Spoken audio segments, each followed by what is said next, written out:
Hello, good morning, student. This is our recess lecture, and today we continues chapter number 18, Price Rise and Consumer Awareness.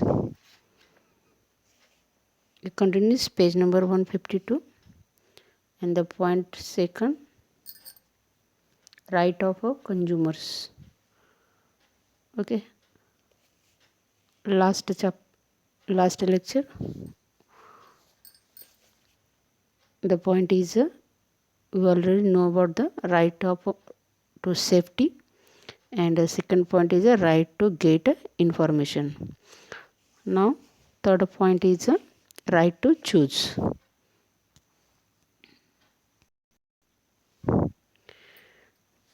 Consumer has a right to assess the variety of goods, competitive rates, and choosing the commodities or service which could earn maximum profit and has a good quality. ग्राहक को यानी बाज़ार में बहुत सारी चीज़ें यहाँ पे उपलब्ध होता है और बहुत अलग अलग टाइप्स के वस्तु वहाँ पे होता है, चीज़ें होती हैं, और ग्राहक क्या करता है कि सबसे अच्छा जो गुड्स है वो ख़रीदना चाहता है और सबसे कम दामों में वो अपनी चॉइस से ख़रीदना चाहता है, और उसका वो राइट है। वो अपनी पसंद की चीज़ें खरीदना वो उसका राइट है कंज्यूमर का। And it is objective of rights to be choose, it is to confirm the responsible price, satisfactory service and assumer of quality. Consumer को उसको पसंद करने का राइट्स तो है और उसको अच्छी चीज़ें देना, जैसे कि सही दाम का चीज़ें देना, या तो उस चीज़ को उसको सेटिस्फेक्शन होना चाहिए, यानी वो उस चीज़ जो पसंद करने के बाद उसको सेटिस्फेक्शन होना चाहिए। इसके अलावा गुड क्वालिटी उसको देने का सर्विस होना चाहिए। इसके अलावा consumer has the freedom to choose such commodity which is a most convenient. अगर ग्राहक सबसे जो चॉइस है वो ग्राहक का ही होना चाहिए।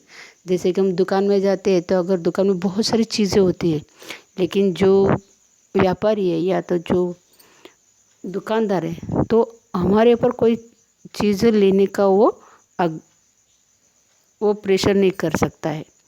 वो बता सकता है कि कौन कौन सी चीज़ें हैं, उसको क्वालिटीज़ वो बता सकता है, लेकिन जो चॉइस है, चॉइस कौन कर सकता है? वो पूरा राइट्स चॉइस करने का वो कंज्यूमर्स का ही चॉइस होता है। कंज्यूमर्स के ऊपर कोई शॉपकीपर इस तरह से प्रेशर नहीं कर सकता कि यही चीज़ें लो, या तो इस तरह से, ऐसा नहीं करता। वो बता सकता है लेकिन वो प्रेशर नहीं कर सकता है। चूज़ कौन कर सकता है? पूरी तरह से राइट चूज़ करने का राइट जो है वो कंज्यूमर्स को ही दिया गया है। यानी कंज्यूमर्स को पूरी तरह से राइट है कि अपनी चीज़ें खुद के पसंद से ले ले, ये आप उसका राइट है। Next fourth point, right to be heard और right to represent. Right to heard और राइट टू रिप्रेजेंट, यानी जो भी हम हमारी बातें हैं या तो हमारी ओपिनियन जो भी बताते हैं, हम बताना चाहते हैं, ये हमारा राइट है। अगर हम कोई चीज़ के बारे में या कोई भी प्रॉब्लम हम बताना चाहते हैं, ये बताना ये हमारा राइट्स है। Under this law such argument are made in which right the in interest और consumers are protected, represented and considered.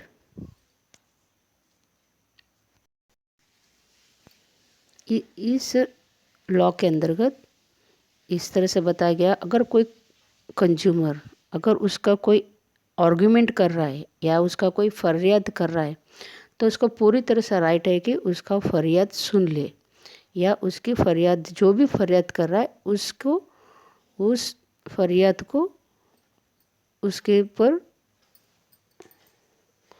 उसका उपाय भी उसका ढूंढ ले और उसको पूरी तरह से उसको न्याय दे दे।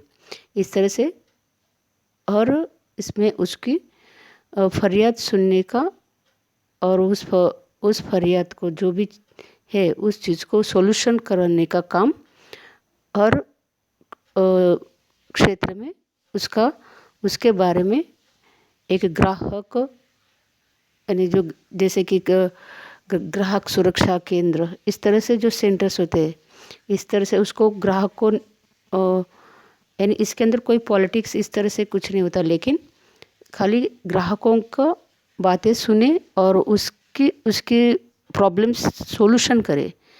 ये पूरी तरह से जिम्मेदारी या उसको उस सॉल्यूशन का पूरी तरह से निवारण करने का राइट उसको दिया गया।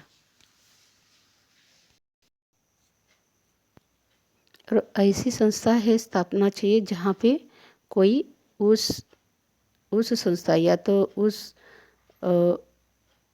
ऐसी संस्था होना चाहिए वहाँ पे कोई पॉलिटिक्स या तो कमर्शियल या कोई इसकी लेना देना नहीं होना चाहिए। खाली वो जो प्लेस है या जो संस्था है इस तरह से होना चाहिए जहाँ पे खाली जो कंज्यूमर्स के लिए ही उसके रिलेटेड ही वहाँ पे उसका प्रॉब्लम सॉल्यूशन करने का होना चाहिए। जैसे कि there are also provisions to make arrangement in which non-political, non-commercial consumer society is formed having its own consumer representative who can be represent their interest properly। इस तरह से कंज्यूमर को यानी अपनी बात रखने का पूरी तरह से उसको हक है, यानी इस तरह से उसका होना चाहिए। यानी इस तरीके से संस्थाएं होना चाहिए वहाँ पे ग्राहकों की बातें सुने और उसके प्रॉब्लम का सॉल्यूशन हो जाए। जैसे कि अपने यहाँ पे ग्राहक सुरक्षा केंद्र, तो यहाँ पे खाली ग्राहकों के बारे में ही उसका सॉल्यूशन किया जाता है। बाकी कोई दूसरी बातों का यहाँ पे नहीं, जैसे पॉलिटिक्स है या बिजनेस के बारे में ऐसी कोई चीज़ का यहाँ पे डिस्कशन या तो उसके ऊपर सॉल्यूशन नहीं होता। खाली इसको कंज्यूमर का प्रॉब्लम है उसका ही सॉल्यूशन किया जाता है। तो इस तरह से उसका पूरी तरह से नहीं, उसका राइट्स का प्रोटेक्शन करना वो पूरी तरह से उसका राइट है। नेक्स्ट फिफ्थ है राइट टू सीक रिड्रेसल।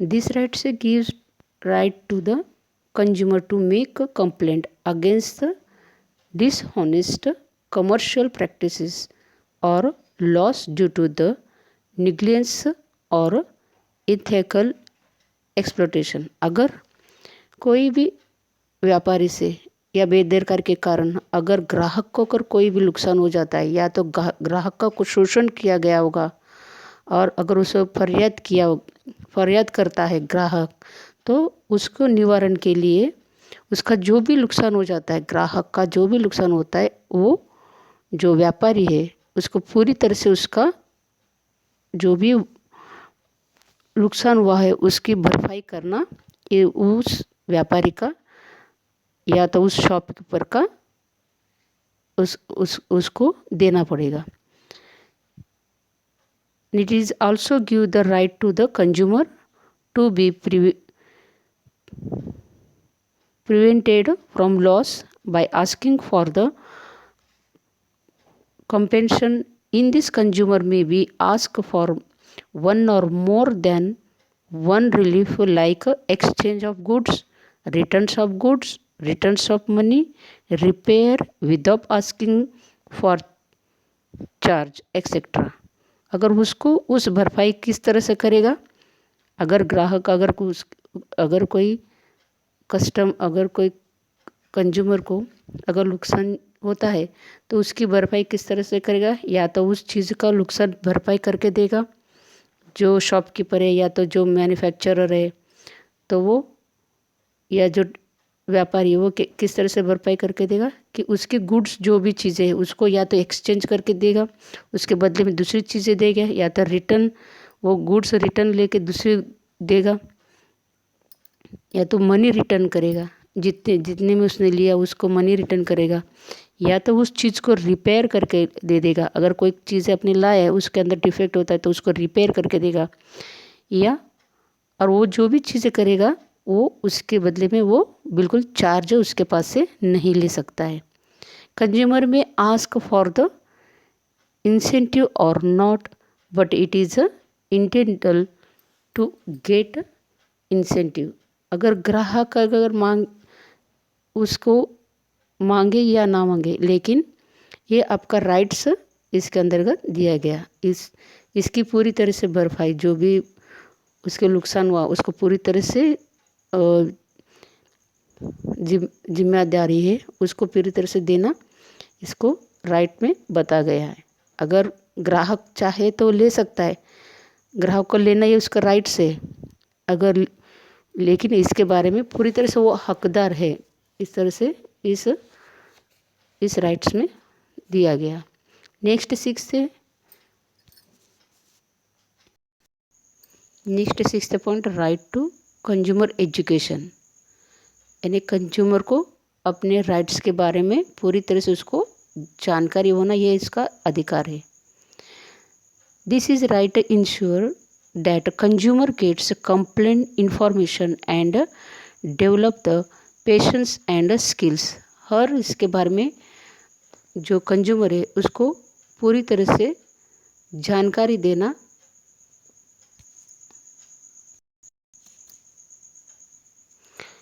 जो कंज्यूमर्स को पूरी तरह से अपने राइट्स के बारे में उसको इन्फॉर्मेशन होना चाहिए। अगर आपको पास इन्फॉर्मेशन रहेगा तो आप आपके राइट्स के लिए हम लड़ सकते हैं। तो इस तरह से इस नॉलेज को पूरी तरह से ग्राहकों को तक पहुंचाना चाहिए। अपनी जो राइट्स है उसके बारे में पूरी तरह से उसको जानकारी होना चाहिए। Factors of the responsible for the exploitation of consumer at the villages level are the ignorance, lack of awareness among the consumer etcetera. अगर हम विलेज में देखा जाए तो यहाँ पे इस तरह से जो कंज्यूमर है उसके पास इस तरह से नॉलेज ना होने के कारण उनको बहुत बार ग्राहकों को उसको फंसाया जा सकता है, यानी इसको छेतरा जा सकता है, क्योंकि उसके पास अब उसके राइट्स का उसको नॉलेज नहीं होता है। By the including in the school curriculum of the efforts of the should be made to train consumer and importance and the skill throughout the meeting of different institution, consumer education related discussion seasons, exhibitions, discourses, work camps, campus, etc., so that they may play the role of an alert consumer in the market. Consumer education in helpful in this. और इस तरह से लोगों तक इस तरह से अपने जो ग्राहकों को तक उनका राइट्स उनको समझने के लिए इसके लिए अलग अलग कैंपस लगाना चाहिए, ताकि ग्राहक जो है वो जागरूक होना चाहिए। इसके लिए अलग शिविर या तो उसके लिए ट्रेनिंग सेंटर्स होना चाहिए, या तो इस तरह से कैंपस होना चाहिए, ताकि लोगों तक आसानी से उनके राइट्स के बारे में उसको समझने के लिए इस तरह से अलग अलग डिस्कशन के लिए डिस्कशंस रखना चाहिए, सभाएं रखना चाहिए, चर्चा करने या तो प्रदर्शन करना चाहिए। इस तरह से करने के कारण ग्राहक तक उसके राइट्स क्या है इसके बारे में मालूमात हो जाता है।